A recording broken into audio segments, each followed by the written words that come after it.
हाँ, तो dear student, एक बार फिर से आपका स्वागत है भूगोल की ऑनलाइन क्लास में। जैसा कि बच्चों आपको पता है, आपके 2 चैप्टर कंप्लीट हो चुके हैं और हम तीसरे चैप्टर की ओर आगे बढ़ रहे हैं। तो देखिए बच्चों, तीसरा जो चैप्टर है हमारा ज्योग्राफी में, वो जनसंख्या से संबंधित है, जिसमें जनसंख्या वितरण, घनत्व एवं वृद्धि, population distribution, density and growth. और आज हम इस तीसरे चैप्टर में जनसंख्या के बारे में पढ़ेंगे, जो कि विश्व की जनसंख्या और महाद्वीपों की जनसंख्या के बारे में हम अध्ययन करेंगे। तो सबसे पहले हम बच्चों इसका सामान्य परिचय देखते हैं कि देखिए, पृथ्वी पर मानव सभ्यता के विकास के साथ, जब से मानव सभ्यता का विकास हुआ है, उसके साथ उसमें आई जटिलता यानी कठिनाइयों के कारण जनसंख्या का सर्वत्र समान वितरण नहीं मिलता, यानी जनसंख्या सभी जगह समान नहीं फैली हुई है। प्रारंभ से ही जनसंख्या वितरण क्षेत्रीय विस्तार लिए हुए है। शुरुआत से ही जनसंख्या जो वितरण है वो क्षेत्रीय विस्तार के लिए है, तथा राजनीतिक एवं प्रशासनिक इकाइयों की, राजनीतिक यानी जो एक देश की सीमा होती हैं उन्हें राजनीतिक सीमाएं कहते हैं, एवं प्रशासनिक इकाइयों की बढ़ती संख्या के कारण जनसंख्या के वितरण एवं घनत्व का अध्ययन एक कठिन कार्य हो गया है। मानव भूगोल में जनसंख्या वितरण एवं घनत्व का विश्लेषण करना महत्वपूर्ण विषय बन गया है। पिछले कुछ दशकों में मानव भूगोल के अंतर्गत जनसंख्या अध्ययन का भी महत्व बढ़ा है। तो बच्चों, हमने इस टॉपिक में देखा कि किस तरीके से मानव राजनीतिक और प्रशासनिक इकाइयों की संख्या के कारण जनसंख्या बढ़ती जा रही है, जिससे आज मानव भूगोल का एक विषय बन चुका है। ये जनसंख्या वितरण और उसके घनत्व के प्रतिरूप का मतलब होता है किसी के अनुसार रूप होना। प्रतिरूपों का विश्लेषण किसी क्षेत्र की जनांकीय विशेषताओं, जो जनसंख्या की विशेषताएं होती हैं, जनांकीय विशेषताएं कहते हैं उनको, का आधार होता है। जनसंख्या वितरण का तात्पर्य है कि धरातल पर मनुष्य यानी मानव के फैलाव का स्वरूप कैसा है। कहीं ज़्यादा पाए जाते हैं लोग, कहीं कम पाए जाते हैं, कहीं पर नगण्य होते हैं, कहीं पर इतनी अधिक मात्रा में पाए जाते हैं। तो ये जनसंख्या का वितरण है।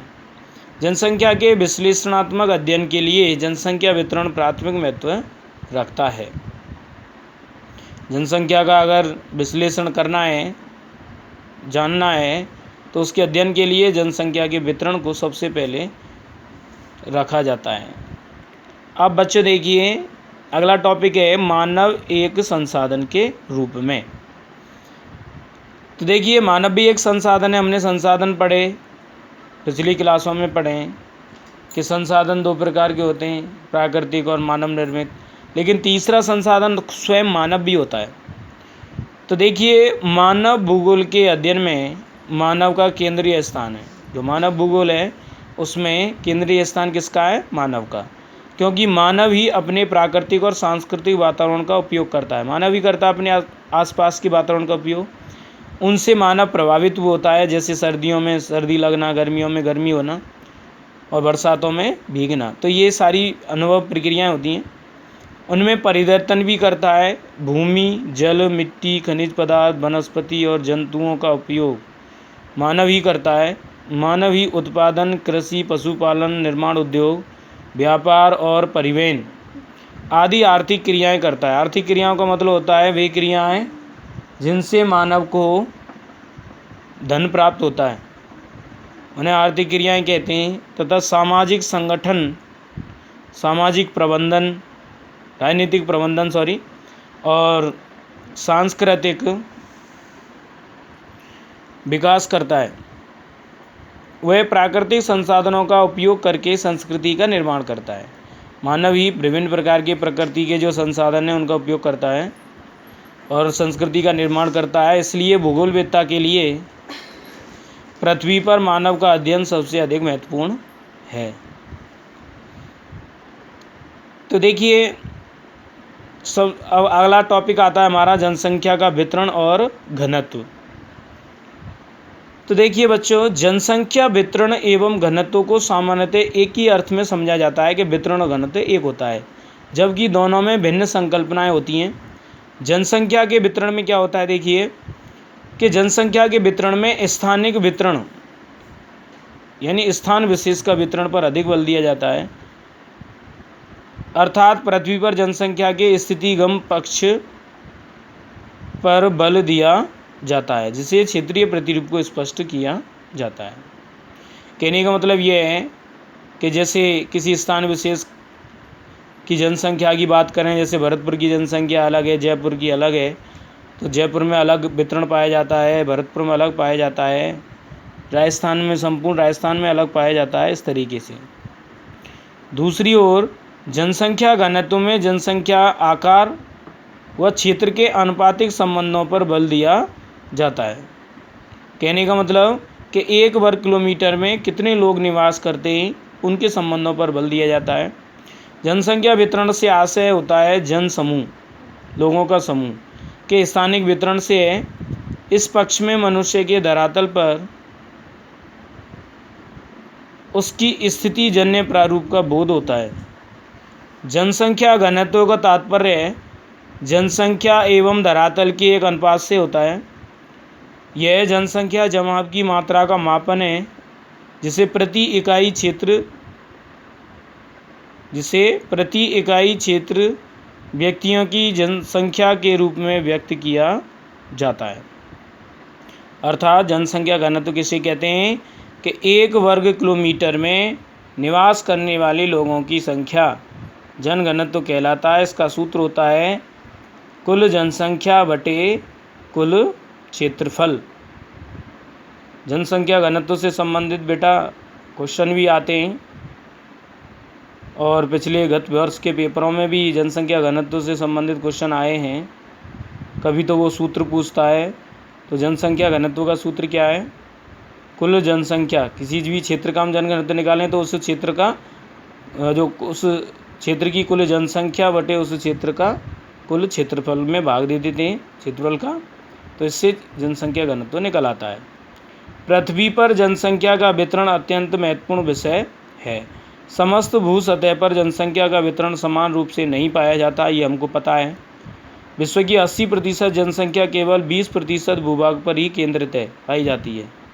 ऐसा माना जाता है कि जो विश्व की 80% जनसंख्या है वो मात्र हमारी पृथ्वी के 20% भाग पर ही रहती है। शेष 20% जनसंख्या पृथ्वी के विषम परिस्थितियों वाले 80% धरातल पर वितरित है। विश्व की जनसंख्या सन 2001 में 6137 मिलियन अर्थात 613.71 करोड़ थी, जो सन 2013 में बढ़कर विश्व जनसंख्या 714 करोड़ हो गई। ये भी क्वेश्चन आता है बेटा कि 2013 के अनुसार विश्व की जनसंख्या कितनी है? 714 करोड़। यह जनसंख्या पृथ्वी के 13.6 करोड़ वर्ग किलोमीटर स्थल क्षेत्र पर अत्यंत असमान रूप से वितरित है।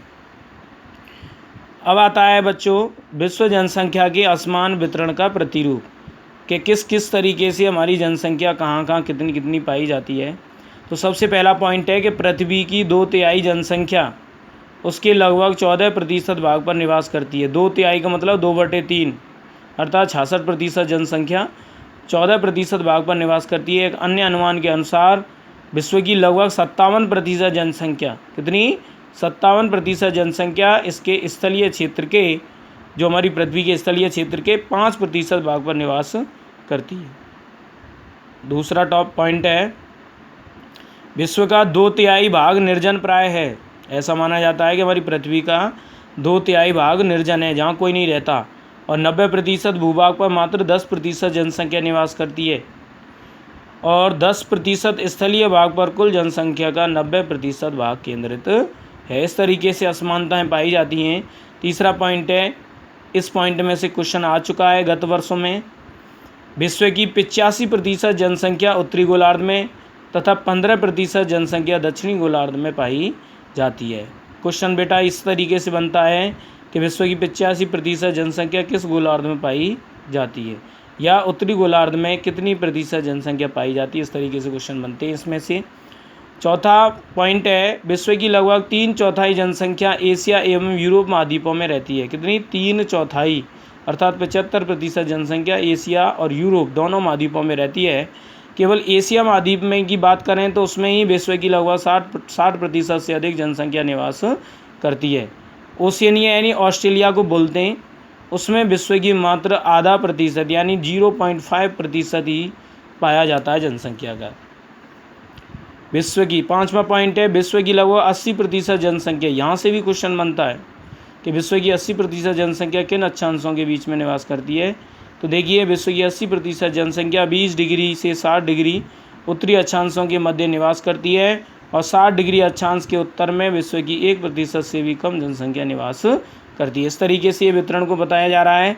6वां पॉइंट है असमान वितरण का, कि विश्व की जनसंख्या का लगभग 75% भाग महाद्वीपों के किनारे की ओर बसा हुआ है। कितना? 75% भाग जनसंख्या का महाद्वीपों के किनारे बसा हुआ है। और महाद्वीपों के किनारे बहुत बड़े बड़े नगर हैं, जैसे अपने भारत का ही है, मुंबई है, कोलकाता है, चेन्नई है। ऐसे विश्व में भी हैं, टोक्यो है, बीजिंग है, सिंगापुर है, पर्थ सिडनी ऑस्ट्रेलिया के हैं, न्यूयॉर्क है। तो ये बड़े बड़े महानगर हैं, ये सब महाद्वीपों के किनारे बसे हुए हैं। महाद्वीपों के आंतरिक भागों की ओर जनसंख्या का संकेंद्रण घटता जाता है। जैसे जैसे हम बाहर से अंदर की तरफ चलते हैं, जनसंख्या का केंद्रण घटता जाता है। विश्व की लगभग 80% जनसंख्या सागर तल से, जो सागर समुद्र तट है उससे 500 मीटर की ऊंचाई के क्षेत्र में ही निवास करती है। उक्त उल्लेखीय तथ्यों से स्पष्ट है कि विश्व के कई अति विशाल क्षेत्र विरल आबाद हैं और कुछ अपेक्षाकृत रूप से छोटे क्षेत्र अत्यधिक सघन आबाद हैं। आज के लिए बस इतना ही बच्चों, आगे कल पढ़ेंगे। बहुत बहुत धन्यवाद।